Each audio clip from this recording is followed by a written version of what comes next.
आप देख रहे हैं TNB। बंगाल में इस वक्त चुनाव का माहौल है और अब तक 6 चरण के चुनाव संपन्न हो गए हैं और 7वें चरण के लिए तैयारियां जोरों से चल रही है। इस बार बंगाल में टीएमसी और बीजेपी के बीच सीधी टक्कर देखी जा रही है। कोरोना का वक्त होते हुए भी लोग भारी मात्रा में वोट डाल रहे हैं, जो कि साफ तौर पर लोकतंत्र की ताकत को दर्शाता है। इन सब कुछ के बीच हमारे रिपोर्टर जावेद अख्तर ने बंगाल की जनता से उनकी राय ली कि आखिर उनके हिसाब से बंगाल में खेला होवे या परिवर्तन होवे। अगर साफ शब्दों में कहे तो ये जानने की कोशिश की कि आखिर बंगाल में हवा किस तरफ बह रही है। देखिए ये खास रिपोर्ट। नमस्कार, आदाब दोस्तों, मैं जावेद अख्तर और आप देख रहे हैं द नेशनल बुलेटिन। आप जैसा कि जानते हैं, यहाँ बंगाल में 8 चरण में चुनाव हो रहा है। 6 चरण का चुनाव हो चुका है और सिर्फ 2 चरण का बाकी रह गया है। 26 को जो है 7वें चरण का और 29 तारीख को 8वें चरण का चुनाव होने जा रहा है। हमारे साथ हिंदुस्तान का मारूफ अखबार सियासी तकदीर के मुदीर आला जनाब सैयद शोएब रज़ा फातमी साहब हैं।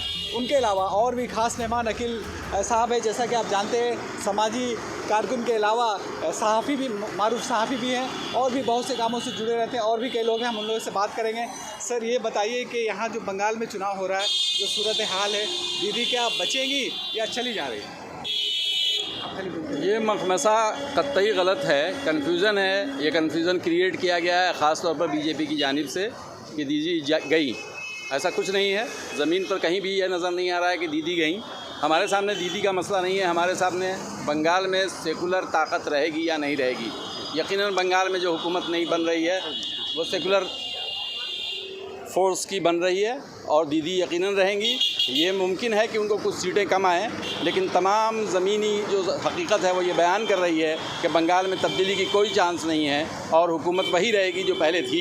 उसमें नुमाइंदगी और दीगर पार्टियों की बढ़ेगी, लेकिन उसमें नुमाइंदगी बढ़ाने में कांग्रेस की भी बढ़ेगी, CPM के लोग भी आएंगे, महाज के जो भी लोग उनके शामिल हैं उनके शामिल आएंगे और एक मजबूत सेकुलर हुकूमत 2 तारीख को यहाँ बनने जा रही है। इसके लिए खातिर जमा रखें। आपको लग रहा है कि तृणमूल को अक्सरियत नहीं मिल रही है? बाकी जो सेकुलर पार्टी है वो उनको मदद नहीं, सेकुलर तृणमूल को अक्सरियत मिलेगी यकीनन, लेकिन उनके साथ खड़े होना कांग्रेस को और CPM को या जितनी भी जमहूरी ताकतों के साथ रहने वाली पार्टियां हैं उनका खड़े रहना उनके साथ मजबूरी हो जाएगी उनकी। और क्योंकि बीजेपी सामने है, बीजेपी के मुकाबले में ये तमाम पार्टियां एक तरफ हैं और बीजेपी एक तरफ है और उनके र्यूमर के चक्कर में न पड़े, बल्कि बंगाल में एक सेकुलर हुकूमत बनाने के लिए सब लोग कोशा हैं। आप भी कोशा रहें। सिर्फ ज़रूरत इस बात की है कि अपना वोट जो आपका हक़ है वो जा कर के आप कास्ट करें। यकीनन यहाँ हुकूमत उनकी बनेगी, बीजेपी यहाँ नहीं आ रही है। और जैसे सेकुलर पार्टियाँ आपके हिसाब से जो कहा जाता है, तृणमूल है, कांग्रेस है, CPM है, ISF है, तो इनके जो नुमाइंदे जहाँ जहाँ खड़े हैं, ऐसा नहीं हो रहा है कि उनके वोट कट जा रहे हैं और इससे दूसरी पार्टियों को फ़ायदा पहुँच रहा है? देखिए, ये तलवार मुसलमानों के सर पर हमेशा लटकाया जाता रहा है आज़ादी के बाद से आज तक कि अगर आप फ़लाँ को वोट नहीं देंगे तो बीजेपी आ जाएगी, फ़लाँ को वोट नहीं देंगे तो बीजेपी आ जाएगी। लेकिन हमारा मौक़िफ़, बंगाल के मुसलमानों का मौक़िफ़ इस सिलसिले में क्लियर है कि वो जमहूरी हुकूमत के साथ रहना चाहते हैं। यहाँ वो फ़िक़्ह परस्ती को हटाना चाहते हैं, फ़िक़्ह परस्ती से दूर रहना चाहते हैं। लिहाजा यहाँ के आम लोग इस हक़ में है कि सेकुलर हुकूमत बने और उसमें ज़ाहिर सी बात है 1 नंबर में अगर बीजेपी, तृणमूल कांग्रेस है तो वो है, उसके साथ बाकी लोग भी शामिल हैं और यकीनन हुकूमत जमहूरी ताकतों की ही बनेगी। लेकिन किस आधार पे अमित शाह ये दावा कर रहे हैं कि 200 सीटें हम ला रहे हैं? कोई एक आधार तो होगा। इसका क्या आधार है? क्या हमारे वज़ीर-ए-आज़म ने गुज़श्ता दिनों जो भाषण दिया, उस वो भाषण में उन्होंने कहा कि दीदी की हुकूमत जा रही है और 2 तारीख को हम हुकूमत बनाएंगे, यहाँ तक कि हलफ बर्दारी में भी हम शामिल होने आ रहे हैं। इसका क्या बेस है? जबकि अभी 2 चरण का इंतखाब बाकी है, रिज़ल्ट अभी आया नहीं है। एक जमहूरी मुल्क का वज़ीर-ए-आज़म जब ऐसे जुमले बोल सकता है, इससे आप लगा सकते हैं कि ये स्वीपिंग रिमार्क है और ये सिर्फ माहौल साजी के लिए ये हथकंडा बीजेपी अपनाती रही है हमेशा से कि हम जीत रहे हैं, हम जीत रहे हैं, हम जीत रहे हैं, ताकि जो लोग कन्फ्यूज़न में मुब्तला हैं वो खुल करके उनके हक़ में चले जाएँ। जैसा माहौल बनाया गया है, सिर्फ माहौल है, ज़मीनी हकीकत कुछ भी नहीं है। यहाँ हुकूमत दीदी की बने या महाज के साथ मिल के बने, लेकिन हुकूमत इन लोगों की बनेगी। बीजेपी की हुकूमत यहाँ बनने नहीं जा रही है। लेकिन बिहार का जैसा कि आपने रिज़ल्ट देखा, तेजस्वी यादव जीत रहे थे, लेकिन आखिर में जाके पता चला कि NDA की सरकार हो। हादसात होते रहते हैं, सानेहात भी होते हैं, लेकिन हादसात होने का मतलब ये नहीं है कि हमेशा वही हादसा दोहराया जाए। बंगाल बिहार से बहुत अलग है, ये आप भी जानते हैं। बिहार की ज़मीन और बंगाल की ज़मीन में आसमान ज़मीन का फ़र्क है। यहाँ के लोग कैसे हैं और वो लोग कैसे रिएक्शन करते हैं, इसके बारे में हुकूमत हमसे ज़्यादा वाकिफ़ है। मरकज़ी हुकूमत उनके तमाम फोर्सेस के बावजूद भी अल्लाह है हमारा, और यकीनन बहुत दिन हो गए ज़ालिमों को हमारे सर पर मुसल्लत किए हुए। अल्लाह का रमज़ान का महीना है, इंशाअल्लाह वो हमारी मदद करेगा और उन ताकतों की मदद करेगा, कमज़ोरों की मदद करेगा, और इंशाअल्लाह यहाँ एक जमहूरी हुकूमत बन के रहेगी। और ये जो कोरोना का माहौल चल रहा बहुत तेज़ी के साथ, और लोग जो है एहतियात नहीं बरत रहे हैं।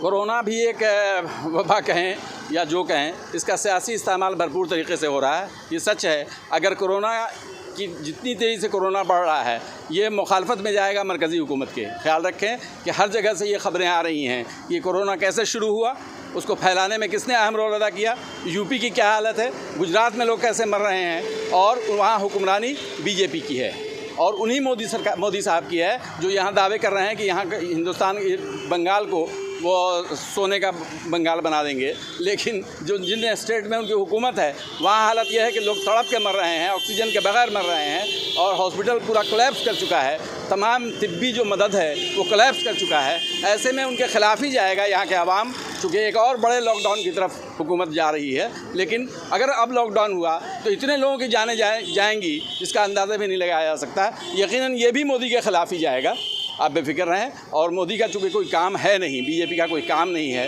वो सिर्फ अफवाह के बल पर हुकूमत बनाना चाहती है। लिहाजा बंगाल के लोग इससे वाकिफ़ हैं, बंगाल के आवाम पहले से ही बहुत ज़्यादा अवेयर है, वो सियासी तौर पर बहुत समझदार लोग हैं, वो लोग बहुत सोच समझ के वोट देंगे और यहाँ हुकूमत गैर बीजेपी की ही बनेगी।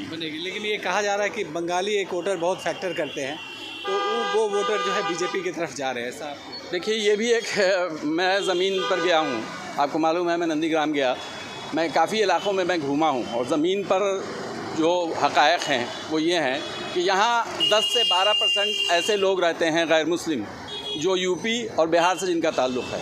और यूपी और बिहार में जो माहौल है फ़िरक़ावारियत का, उसको भी आप जानते हैं, वो लोग यहाँ ज़्यादा उछल रहे हैं बीजेपी के हक़ में। सच ये है, यहाँ के जो बंगाली हैं वो खामोश हैं, और वो बंगाली किसी भी दौर में अब हिंदुस्तान में फ़िरक़ावारियत को आगे नहीं बढ़ने देना चाहते। इसलिए बंगाली का खामोश होना वो सेकुलर पार्टियों की तरफ उनका रुझान है, और वो वोट उन्हीं को देंगे।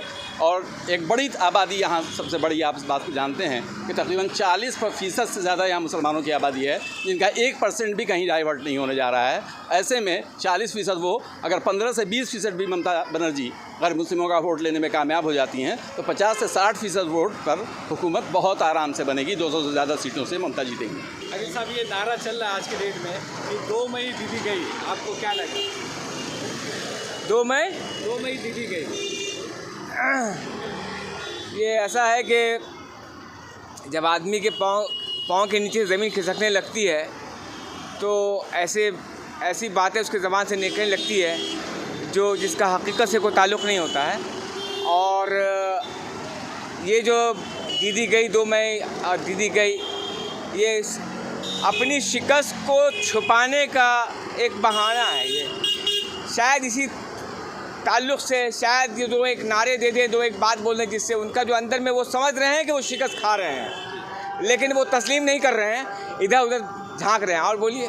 और इन लोग जैसा दावा करते हैं कि हमारी 200 सीटें आ रही है, हमारी सरकार बन रही है, आपको क्या लगता है ये हवा में बोल रहे हैं ना कोई आधार है? हवा में क्या बोलेंगे, इनकी हवा ही उखड़ी हुई है। ये लोग हवा में बोल नहीं सकते, हवा उखड़ी हुई है इनकी। वजह सिर्फ ये है कि ये बंगाल है, उनको मालूम होना चाहिए, ये बंगाल है इनकलाब की सरजमीन है, ये बंगाल है इत्तेहाद की सरजमीन है, ये बंगाल है ये यकजहती की सरजमीन है, ये बंगाल वो सरजमीन है। कहा जाता है कि बंगाल जो आज सोचता है हिंदुस्तान, पूरा हिंदुस्तान कल सोचेगा। तो ऐसी जगह पे, ऐसे माहौल में वो फ़िरका परस्ती का जो माहौल पैदा करना चाहते हैं वो कामयाब कभी नहीं हो सकते। जैसे कि आपने देखा कि हमारे रिपोर्टर ने लोगों से, बंगाल की जनता से उनकी राय ली, और हमेशा की तरह कोई किसी के सपोर्ट में बोलता है तो कोई किसी और के सपोर्ट में बोलता नजर आया। लेकिन आखिर में फैसला जनता ही करती है, क्योंकि राजनीति पर लोकतंत्र हमेशा भारी पड़ती है। तो ये देखना दिलचस्प होगा कि आखिर प्रजा किसको पहनाती है बंगाल का ताज, या यूँ कहें कि 2 मई को यह साफ हो जाएगा कि इस बार बंगाल में किसकी सरकार होगी। खबरों में फिलहाल इतना ही। देश और दुनिया की और ताज़ा अपडेट्स के लिए लॉगिन करें www.thenationalbulletin.in।